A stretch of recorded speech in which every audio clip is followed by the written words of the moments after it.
Hello बच्चों, एक बार फिर से स्वागत है आप सभी का अपने यूट्यूब चैनल श्री गुरुकुल में। और आज बच्चों हम लोग बात करने वाले हैं क्लास 10th के हिंदी के चैप्टर 4 के लेखक राजेंद्र प्रसाद के बारे में। बच्चों, इन्होंने जो पाठ लिखा है उसका नाम है भारतीय संस्कृति और इनका जीवन परिचय बहुत इंपॉर्टेंट है। हम कह सकते हैं बच्चों कि ये पाठ जो आप लोग पढ़ेंगे भारतीय संस्कृति और इनका जीवन परिचय दोनों ही बहुत ही ज़्यादा इम्पॉर्टेंट है। जैसा कि हम सभी को पता है कि जो डॉक्टर राजेंद्र प्रसाद थे ये भारत के प्रथम राष्ट्रपति पद पर भी रह चुके हैं। ये भारत के प्रथम राष्ट्रपति पद पर भी रह चुके हैं। तो इससे महत्वपूर्ण आप समझिए क्या बात है, तो इसलिए इनका जो जीवन परिचय बहुत महत्वपूर्ण हो जाता है बच्चों, और इनका जीवन परिचय अक्सर पूछा जाता है। तो इनके जीवन परिचय को हम लोग बहुत ही आसान शब्दों में पढ़ेंगे। उसके बाद से अंत में मैं आपको बताऊंगा भी कॉपी में क्या क्या चीज़ें लिखनी है। पहले हम पूरा जीवन परिचय पढ़ेंगे, फिर वो चीज़ें लिखेंगे जो कॉपी में लिखनी है, यानी कि बस जितना हमें पढ़ना है। ठीक है, चलिए। देश रत्न डॉक्टर राजेंद्र प्रसाद का जन्म 3 दिसंबर 1884 ईस्वी में बिहार राज्य के छपरा जिले के जीरादेई ग्राम में हुआ था। डॉक्टर राजेंद्र प्रसाद का जन्म कहाँ हुआ था? तो डॉक्टर राजेंद्र प्रसाद का जन्म बच्चों कब हुआ था? 3 दिसंबर 1884 को बिहार के एक छपरा जिला है, उस बिहार के छपरे जिले के जीरादेई नामक ग्राम में हुआ था। यहाँ पर आप चाहें तो जीरादेई अगर नाम आपको नहीं याद हो रहा हो तो जीरा से जो जीरा होता है उसे याद कर लीजिए, मसाला वाला। नहीं याद अगर हो रहा है तो आप इसको गैप भी कर सकते हैं। आप डायरेक्ट ये भी लिख सकते हैं कि देश रत्न डॉक्टर राजेंद्र प्रसाद जी का जन्म 3 दिसंबर 1884 ईस्वी को बिहार राज्य के छपरा जिले में हुआ था। ठीक है, चलिए। और याद रखिएगा, कोई भी जीवन परिचय लिखते हैं उसमें जो तारीख लिखते हैं और जो जन्म का स्थान लिखते हैं वो ब्लैक पेन से लिखते हैं। तो ये बातें याद रखेंगे कि अगर लिखते हैं तो यहाँ पे ब्लैक पेन रहेगा 3 दिसंबर 1884 में, फिर ब्लू, और फिर बिहार राज्य के छपरा जिले में बिहार और जो छपरा जिला है ये ब्लैक पेन से रहेगा। चलिए। कलकत्ता, अब के कोलकाता विश्वविद्यालय से इन्होंने MA की परीक्षा उत्तीर्ण की। इन्होंने जो अपनी MA की पढ़ाई पूरी की थी वो कलकत्ता विश्वविद्यालय से की थी, जो आज के कोलकाता हो गया है। तो इन्होंने कहाँ से अपने MA की पढ़ाई की थी? कोलकाता से। ठीक है। राजेंद्र बाबू बड़े मेधावी छात्र थे, मतलब ये पढ़ने लिखने वाले अच्छे और तीव्र बुद्धि के कह सकते हैं, इंटेलिजेंट बॉय थे, बहुत अच्छे छात्र थे। और प्रायः सभी परीक्षाओं में इन्होंने प्रथम स्थान प्राप्त किया है। और लगभग अगर इन्हें प्राथमिक शिक्षा से लेकर अंत की शिक्षा तक चीज़ें निकाली जाए तो सभी जो कक्षाएं थी, सभी जो स्तर था शिक्षा का, उसमें इन्होंने हर एक स्तर में प्रथम स्तर प्राप्त किया है, यानी कि प्रथम स्थान प्राप्त किया है। मुजफ्फरपुर के एक कॉलेज में कुछ दिन अध्यापन कार्य करने के पश्चात सन 1911 से 1920 तक राजेंद्र बाबू ने क्रमशः कलकत्ता तथा पटना हाई कोर्ट में वकालत की। देखिए, यहाँ पर एक पॉइंट नोट करने वाला है कि इन्होंने सबसे पहले किस पद पर कार्य किया था? इन्होंने सबसे पहले मुजफ्फरपुर के एक कॉलेज में किस पद पर कार्य किया था? तो सर अध्यापन, यानी कि अध्यापक के पद पर कार्य किया था, अध्यापन का कार्य करने के पश्चात। और इसके पश्चात 1911 से 1920 तक, ये थोड़ा सा और जूम कर देता हूं, चीजें आपको अच्छे से दिखाई देंगे। देखिए, 1911 से 19 तक राजेंद्र बाबू ने क्रमशः कलकत्ता, पटना हाई कोर्ट में वकालत की।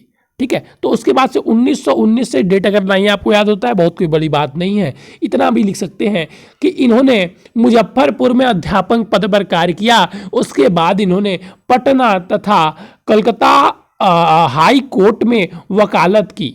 परंतु गांधी जी के, और यहाँ से आप लिख सकते हैं आगे चल के, गांधी जी के आदर्शों, सिद्धांतों तथा आंदोलनों से प्रभावित होकर सन 1920 ईस्वी में इन्होंने वकालत छोड़ दी और पूर्ण रूप से देश सेवा के कार्य में लग गए। आप देख सकते हैं कि इन्होंने 1920 में जो वकालत कर रहे थे ये कलकत्ता हाई कोर्ट में और पटना हाई कोर्ट में, इन्होंने छोड़ दी। किससे प्रभावित होकर? तो गांधी जी से प्रभावित होकर, और ये पूर्ण रूप से देश सेवा के कार्य में लग गए। ठीक है बच्चों, ठीक है सर। तो यहाँ तक किसी को कोई कन्फ्यूज़न नहीं होना चाहिए। अभी देखिए इसको बहुत संक्षिप्त तरीके से आप लोग को समझाने का मैं अंत में प्रयास करूँगा। भारतीय राष्ट्रीय कांग्रेस के ये 3 बार सभापति चुने गए। भारतीय राष्ट्रीय कांग्रेस के ये कितने बार सभापति चुने गए? तो 3 बार ये सभापति चुने गए। बाबू 1946 या 1947 में भारत के पहले मंत्रिमंडल में कृषि एवं खाद्य मंत्री रहे। पहले मंत्रिमंडल में क्या रहे? कृषि एवं खाद्य मंत्री रहे। अब आप 26 जनवरी 1950 से 14 मई 1962 तक देश के राष्ट्रपति रहे। अब देखिए कुछ बच्चों के मन में प्रश्न आता है कि सर कि 1947 में वो राष्ट्रपति क्यों नहीं बने थे? तो बता दे रहा हूँ बच्चों आप लोगों को, 1947 में जब देश हमारा आज़ाद हुआ था तो उस समय तक जो हमारा सर्वोच्च पद था वो भी प्रधानमंत्री का ही था। जब हमारा संविधान बनकर तैयार हुआ 26 जनवरी 1950 को, तो उसमें निर्णायक रूप से ये सारी चीज़ें लिखी गई कि हमारे देश के लिए एक राष्ट्रपति होगा जो सर्वोच्च होगा, जो प्रधानमंत्री से भी ऊपर होगा, और उसके चुनाव की प्रक्रिया की जिक्र की गई। मतलब ये सारी चीज़ें वहाँ पर लिखी गई। तो 26 जनवरी 1950 से 14 मई 1962 तक देश के राष्ट्रपति रहे। ठीक है, देश के क्या रहे? राष्ट्रपति रहे। और 1962 ईस्वी में इन्हें भारत की सर्वोच्च उपाधि भारत रत्न से अलंकृत किया गया। और 1962 ही ईस्वी में जब इन्होंने रिटायरमेंट लिया राष्ट्रपति पद से, मतलब ये हट गए, तो उसके बाद इन्हें 1962 में भारत की सर्वोच्च उपाधि, जो भारत की सर्वोच्च उपाधि है, भारत रत्न से अलंकृत किया गया। सत्यनिष्ठा, ईमानदारी, निर्भीकता, देशभक्ति, साधुता और सादगी इनके रोम रोम में व्याप्त थी। देख सकते हैं, जो भी एक मूल व्यक्तित्व, एक अच्छे व्यक्तित्व के लिए किसी व्यक्ति के अंदर होना आवश्यक है, वो सारे गुण इनके अंदर थे। सत्यनिष्ठा, जो हमेशा सत्य के पथ पर चले, हमेशा सत्य बोले। ईमानदारी, जो अपने हमेशा सत्य के साथ ईमानदारी, लोभ लालच इन सारी चीज़ों से दूर रहे और ईमानदारी रहे, जिसका ईमान उच्च रहे। और निर्भीकता, जो डरे ना। कहीं भी देखिए हम लोग क्या करते हैं, गलत होता है तब भी वहाँ पे हम लोग डर के रह जाते हैं, अरे ये विधायक है, वो है। डरिए मत, किससे डरना है? देशभक्ति, और देश से भी इनका प्रेम बहुत था। आजकल देखेंगे आप लोग कि लोग एक दूसरे का विरोध करने में कब देश विरोध बन जाते हैं, कब देश की बातों का विरोध कर देते हैं, देशभक्ति को त्याग देते हैं, उनको पता ही नहीं चलता। लेकिन इनके अंदर देशभक्ति भी कूट कूट कर भरा हुआ था। साधुता और सादगी इनके रोम रोम में व्याप्त था। साधुता मतलब जो कहते हैं ना, सिंपल रहना, सादगी। चलिए आगे देखेंगे। राजेंद्र बाबू की मृत्यु 18 फरवरी सन 1963 में हुई। और जो इनकी मृत्यु थी वो कब हो गई? इनकी मृत्यु 18 फरवरी सन 1963 में हुई। इतनी चीज़ें बहुत काफ़ी हैं, अगर हम इसमें से भी चाहे तो जीवन परिचय लिख सकते हैं। लेकिन क्योंकि एक ये राष्ट्रपति हैं तो थोड़ा सा हम लोग और आगे इनके बारे में पढ़ लेते हैं, जिससे कि आप एक अच्छा इनके बारे में कुछ चीज़ें लिख सकें और भविष्य में कभी इन पर बोलने के लिए कहा जाए, कुछ कहा जाए। क्योंकि प्रथम राष्ट्रपति हैं तो हो सकता है जिक्र हो तो उनके बारे में आपको पता हो। तो राजेंद्र प्रसाद का कुशल लेखक भी थे, और राजेंद्र प्रसाद एक कुशल लेखक भी थे। उनका लिखने का तरीका, लेखक भी बहुत अच्छे थे।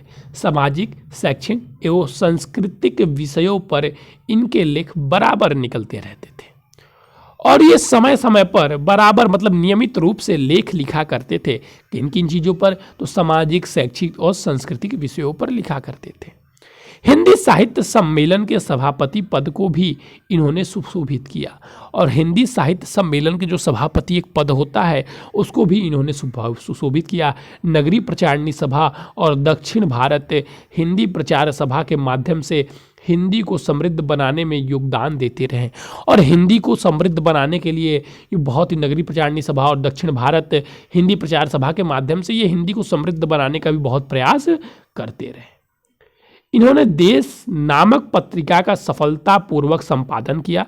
तत्कालीन पत्र पत्रिकाओं में इनके लेख व्याख्या प्रकाशित होते रहते थे।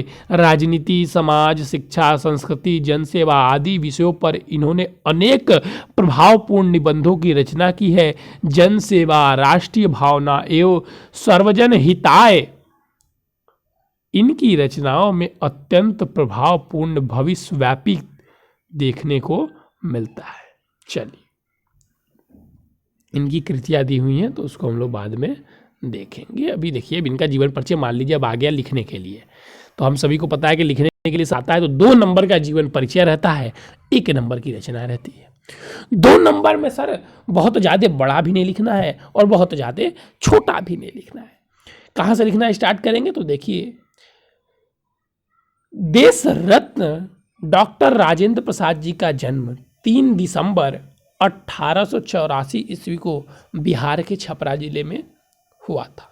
ठीक है, इतना लिखने के बाद से इन्होंने अपनी प्रारंभिक शिक्षा अपने गृह स्थान से ही प्राप्त की। ये बात मैं हर में बोल देता हूँ, अगर आपको ये नहीं लिखना है नहीं लिख सकते हैं, अगर आपको लाइन कम पड़ रहे हैं तो ये वाक्य आप सब में जोड़ सकते हैं कि कोई भी जिसका भी जहाँ जन्म होता है वो प्रारंभिक शिक्षा लगभग वहीं से प्राप्त करता है, अपने घर से ही।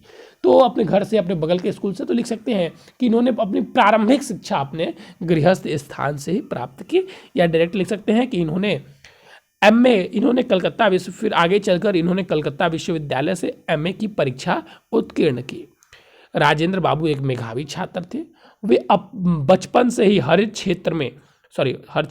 बचपन से ही सभी परीक्षाओं में प्रथम स्थान प्राप्त किया है।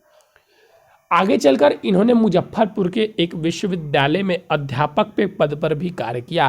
फिर इन्होंने सन 1911 से सन 1920 तक कलकत्ता हाई कोर्ट तथा पटना हाई कोर्ट में वकालत भी की। आगे चलकर सन 1920 में गांधी जी की प्रेरणाओं से प्रभावित होकर इन्होंने पूर्ण रूप से देश सेवा के कार्य में लग गए। ये 3 बार भारतीय कांग्रेस के सभापति और आगे चलकर सन 1947 में खाद्य मंत्री और कृषि मंत्री रहे और 26 जनवरी 1950 को इन्होंने भारत के सर्वोच्च पद भारत के राष्ट्रपति के रूप में निर्वाचित हुए। ठीक है, और इन्हें इसी पद के कार्य के उपरांत सन 1962 में भारत रत्न से भी, अब भारत रत्न लिखेंगे तो उसको ब्लैक पेंस कर देंगे, भारत रत्न से भी अलंकृत किया गया। और इनकी ऐसे हिंदी साहित्य के एवं देश के इस रत्न की मृत्यु सन 28 फरवरी सन 1963 को हो गई और ये परलोक को सिधार गए, खत्म। अब लिखना है हमें क्या? अब लिखना है हमें इनकी कोई भी 2 रचनाएं। तो इनकी 2 रचनाएं देखिए, यहाँ से लिख लीजिए। राजेंद्र प्रसाद जी विवरण में लिख लीजिए। इनकी कृतियाँ विवरण इस प्रकार है, जो आप लिखना चाहे लिख सकते हैं। भारतीय शिक्षा, सत्याग्रह एवं चंपारण बहुत फेमस इनकी है। बापू के कदमों में, मेरी यूरोप यात्रा ये भी बहुत फेमस है, आप लोग मुझे लग रहा है पढ़े भी होंगे। और संस्कृति का अध्ययन, चंपारण में महात्मा गांधी और शिक्षा और संस्कृति, सारे इनके जो चैप्टर हैं बहुत ही महत्वपूर्ण है बच्चों।